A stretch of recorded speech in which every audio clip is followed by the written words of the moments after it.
Alcanzando el conocimiento, una herramienta vital. Bienvenidos a Alcanzando el Conocimiento, pues es un gusto estar una vez más aquí en el IBT con el doctor Enrique Galindo. Gracias por estar con nosotros. Muchas gracias por venir. Enrique, pues platícanos, esta es la tercera jornada de innovación y ciencia que hacen aquí en este campus y bueno, pues tienen cosas muy interesantes, es esta asociación de ciencia e innovación que organiza este evento y pues parece que tiene frutos valiosos. Sí, mira, hace más o menos 3 años nos empezamos a conocer entre los académicos del Campus Morelos que interesantemente por separado habíamos formado empresas de diferente naturaleza. Y bueno, lo primero que descubrimos es que ya había 8 empresas formadas en el Instituto de Biotecnología por investigadores, académicos, exalumnos, y 2 en el Instituto de Ciencias Físicas. Entonces, lo primero que hicimos pues, fue conocernos entre nosotros, ¿no? Curiosamente, todos iniciamos caminos diferentes, cometimos muchas veces los mismos errores, ¿no? Y bueno, justamente lo que pensamos es que era momento de asociarnos y de intercambiar experiencias y sobre todo de promover el emprendimiento en otros. O sea, nosotros quisiéramos que estas 11 empresas que tenemos se volvieran 100 empresas, ¿no? Esa es la idea. Y sobre todo, el tratar de comunicar a los jóvenes, primero, que es posible hacerlo. Por supuesto, no es fácil hacerlo, ¿no?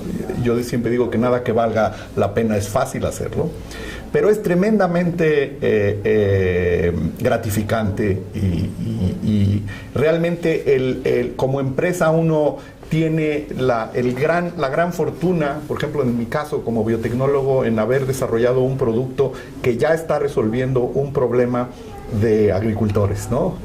Entonces eso es muy satisfactorio y yo creo que es el mayor reconocimiento que un biotecnólogo, y yo digo un tecnólogo, puede tener, que haya desarrollado un producto que ya está resolviéndole algún problema en este caso a los agricultores.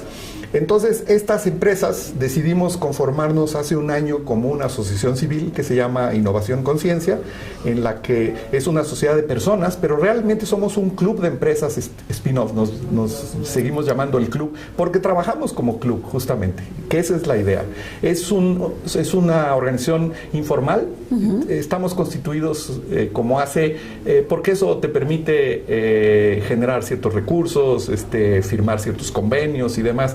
Pero la idea, seguimos siendo voluntarios, digamos, en gente que hemos pasado por el emprendimiento, algunos han tenido más éxito que otros están embrionarios, otros están naciendo, y dijimos, bueno, ¿cómo podemos impactar? Lo primero que debíamos hacer es darle visibilidad al tema, que es un tema que era un poco tabú en México, ¿no? O sea, como que el científico no tenía nada que ver con el empresario, es más, eran como carreras contradictorias, ¿no? Que no eran compatibles una con otras. Y bueno, nosotros hemos demostrado que no es el caso. Debo decirte, en estas 11 empresas que se han formado en el Campus Morelos de la UNAM, participan 4 premios nacionales de ciencias y artes, ¿no? Entonces, es obvio que la excelencia rinde frutos y esta es otra forma de dar frutos. Por supuesto que los frutos científicos son importantes y seguimos siendo investigadores y seguimos siendo científicos, pero tenemos esta otra faceta que algunos que tenemos vocación empresarial, pues nos gusta porque además es muy satisfactoria. Además yo pienso, que es lo que voy a hablar en mi plática en esta jornada, de por qué este tipo de empresas son las que realmente van a poder hacer el cambio económico en México. Requerimos nuevas empresas con una nueva visión.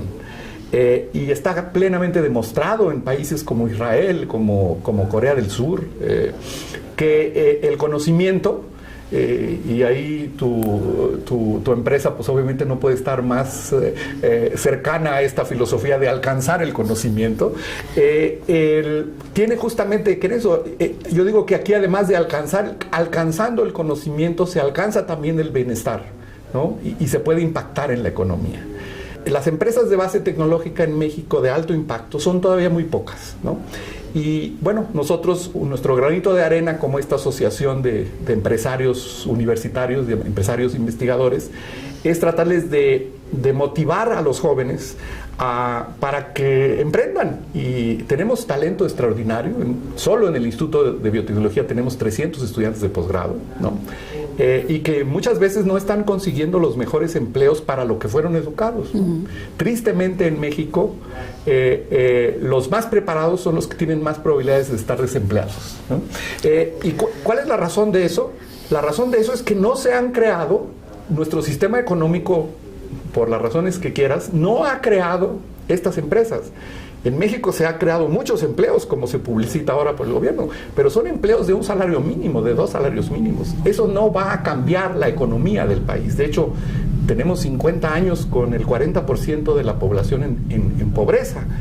Y no se ha cambiado. No, o sea, hemos crecido, pero ha crecido también, la proporción es más o menos la misma.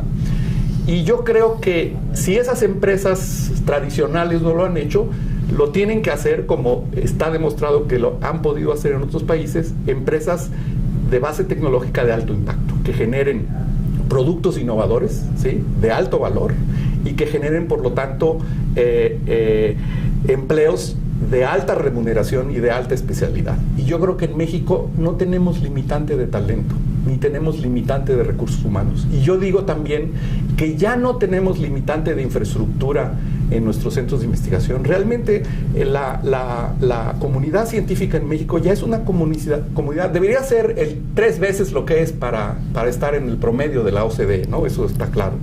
Pero habiendo dicho eso, creo que es una comunidad que ya está bastante madura, ¿sí?, que tanto en infraestructura humana sobre todo, pero también en infraestructura física, en el que puede hacer el salto a proyectos más ambiciosos que realmente contribuyan al bienestar social y económico de la población. Y eso se puede hacer con empresas de base tecnológica.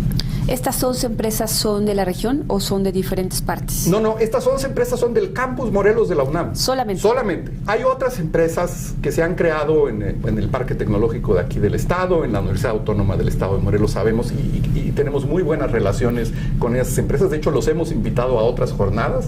Pues no queremos de ninguna manera decir que esto pues solamente sucede en la UNAM, no, sucede en muchos otros lados. Simplemente queremos visibilizarlas, y en Morelos hay una tradición de generación de este tipo de empresas, no necesariamente por investigadores y académicos, ¿no?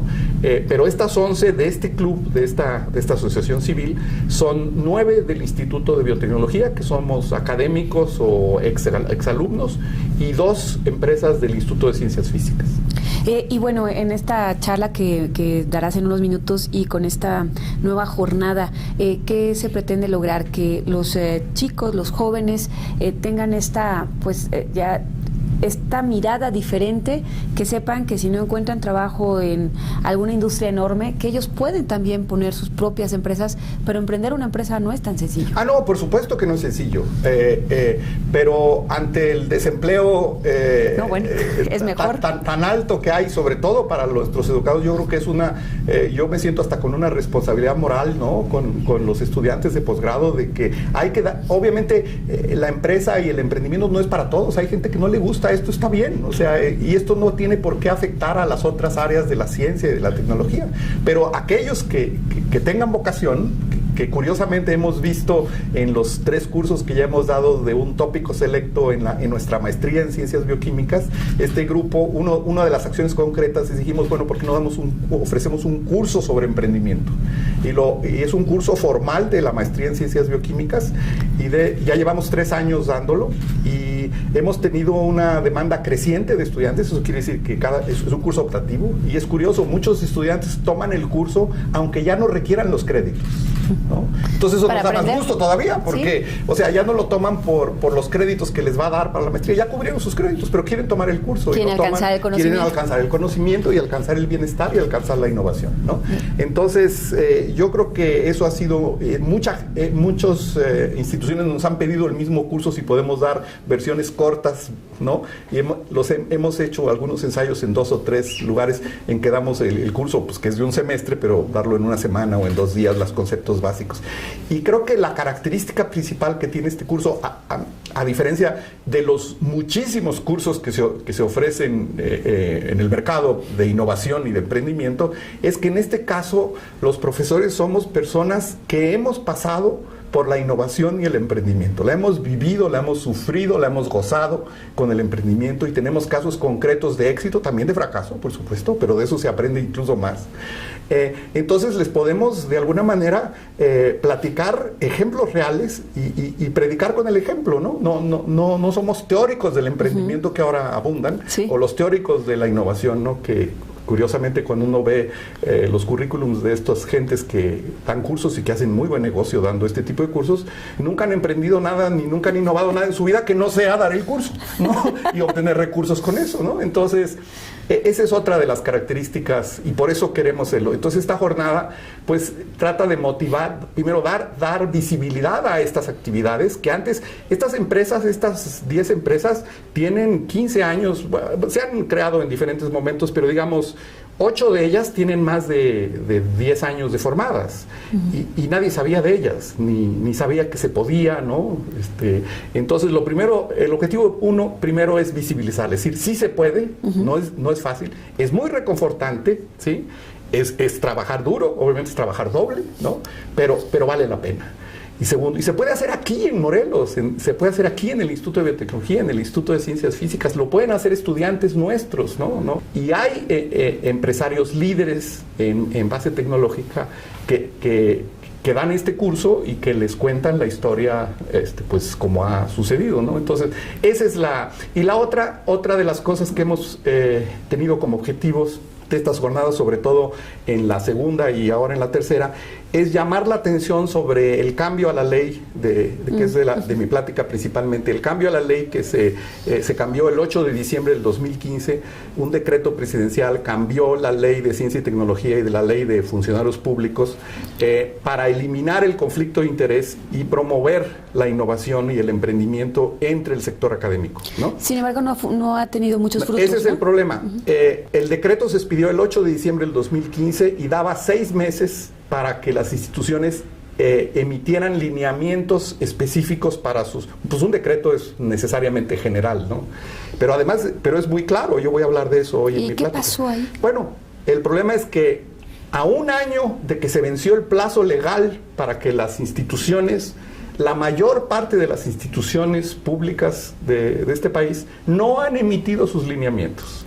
Y las muy pocas que lo han emitido paradójicamente lineamientos que van en contra de la reforma, que son más retrógradas de lo que era antes de la reforma. Y por eso en el Consejo Consultivo de Ciencias nos preocupó terriblemente eso, y el programa que tenemos es simplemente un programa de visibilización del problema, y lo que estamos haciendo es un llamado primero a los investigadores que se enteren que ya no hay conflicto de interés legalmente. Segundo, a las instituciones, sobre todo a las oficinas legales de las instituciones, para que emitan sus lineamientos si es que no los han emitido, y a aquellos que los han emitido pero que van en contra del espíritu de reforma, pues emitan otros que vayan con el espíritu de la reforma. Sería una tristeza, y yo creo que desde mi punto de vista desperdiciaríamos una oportunidad histórica que tiene este país para cambiar radicalmente la economía, y lo digo sin pretensiones porque así ha sido demostrado en Estados Unidos. Por ejemplo, en Estados Unidos la ley Bayh-Dole de 1980, que cambió la propiedad de las patentes del Estado a las universidades, incluso a los investigadores, disparó la innovación. Antes de la ley Bayh-Dole, en Estados Unidos, todas las patentes que hacían los centros públicos de investigación pertenecían al gobierno, al Estado. Y la tasa de transferencia de tecnología era como del 1%. A partir de 80, que se hizo el cambio en la ley y que permitía que ahora las propietarias de las patentes que financiaba el Estado fueran las instituciones, o en algunas se permite incluso que sean los investigadores. Hay universidades en Estados Unidos en la que se permite que el dueño de la patente hecha en la universidad le pertenezca al investigador, ni siquiera a la institución. De ese tamaño. Bueno, ese cambio en la ley potencializó y hizo crecer exponencialmente la innovación, y bueno, el líder que es Estados Unidos en innovación, que está perdiendo el liderazgo, sí, curiosamente, pero sigue siendo un líder indiscutible, ¿no? Entonces, creo que 4 años no lo van a hacer perder tanto. Eso fue en 1980 en Estados Unidos, acá fue 2015, estamos un poquito retrasados, pero bueno, ya se hizo. y fue un trabajo extraordinario de académicos. ¿Pero qué para pasó, cambiar la ley. doctor? O sea, ¿hizo falta que hubiera como un coacheo, como un acompañamiento? No, como... yo digo que, y ese es otro de los puntos, yo creo que hay una falta de demanda. Las instituciones, como no han hecho esto... Uh-huh. Y el SNI, o sea, premiado solo el por... SNI, de alguna manera, le brinda una zona de confort a los investigadores. Pues, ¿cuál es la necesidad? Entonces, justamente lo que yo he estado haciendo últimamente es que sean investigadores que demanden a su propia institución en que emita lineamientos que sean. Porque ¿por qué una institución o una oficina del abogado de una universidad va a emitir un lineamiento que nadie va a usar, que nadie requiere, o que lo va a usar una minoría pequeñísima? Pues mejor seguimos como estamos, ¿no? Claro. Entonces, yo digo que nos corresponde a nosotros, a los investigadores, presionar a nuestras instituciones para que emitan esos lineamientos, y lo único que estamos pidiendo es que se cumpla la ley federal. Nada más. Y ya por último, ¿ahorita hay un plazo? ¿Hay otro plazo después de que se venció? No, todos ya están ya violaron la ley porque están fuera de la ley, porque el plazo terminó el 7 de junio del 2016. O sea, ya tenemos más de un año y medio en el que los que no han emitido lineamientos están fuera de la ley, estrictamente hablando, porque no cumplieron el planteamiento de la ley, ¿no? Y bueno, y los que lo cumplieron en forma, ¿no? Pues dijeron, sí, emitieron un decreto a tiempo, pero emitieron un decreto que en la práctica es contrario al espíritu de la ley. Entonces, tenemos que presionar, y parte de lo que estamos haciendo nosotros, pues, es llamar la atención, primero a los investigadores, y segundo a las oficinas legales de las universidades, y finalmente a la Secretaría de Hacienda y a la Secretaría de la Función Pública, que participan en los órganos de gobierno de los centros públicos de investigación, porque pueden tener lineamientos, los lineamientos pueden ser acordes al espíritu de la ley, pero después tienen trabas burocráticas, de hecho, por la función pública o por la Secretaría de Hacienda, ¿no? En los órganos de gobierno. Entonces, es un llamado a, digamos, a armonizar la ley en términos, pues, de todas las instancias que tienen que ver con esta ley, que no solamente es el CONACYT o la Secretaría de Función Pública, la Secretaría de Economía. Entonces, que Hacienda podría ir a hacer algo, y además a lo mejor condicionar presupuestos, ¿no? Incluso. Bueno, yo digo, Hacienda puede facilitar las cosas del emprendimiento, ¿no? O sea, en ese sentido puede armonizarse con la ley, exactamente, quitar las trabas, igual que la Secretaría de la Función Pública, ¿no? A ellos les preocupa sobre todo el conflicto de interés, pero eso es lo que dice la ley. La ley dice que esa ley se hace como una excepción al conflicto de interés, ¿no? Entonces, que el problema es que en México es difícil de justificar que haya excepciones a las leyes, sobre todo en esta de conflicto de interés, pues cuando tenemos ejemplos tremendos de corrupción y de impunidad, ¿no? En otros que se han aprovechado de sus puestos justamente y justamente lo que la ley pretende con esta excepción es que se ha demostrado que si los investigadores pueden lucrar con el producto eso va a tener un beneficio económico en el país a largo plazo. Y eso es lo que hay que cambiar, pero hay que presionar desde abajo. Pues, doctor, pues muchísimas gracias. Gracias por invitarnos. Muchas gracias y gracias por estar aquí. Gracias, y gracias a todos ustedes por estar con nosotros aquí en Alcanzando el Conocimiento, una herramienta vital. Alcanzando el conocimiento, una herramienta vital.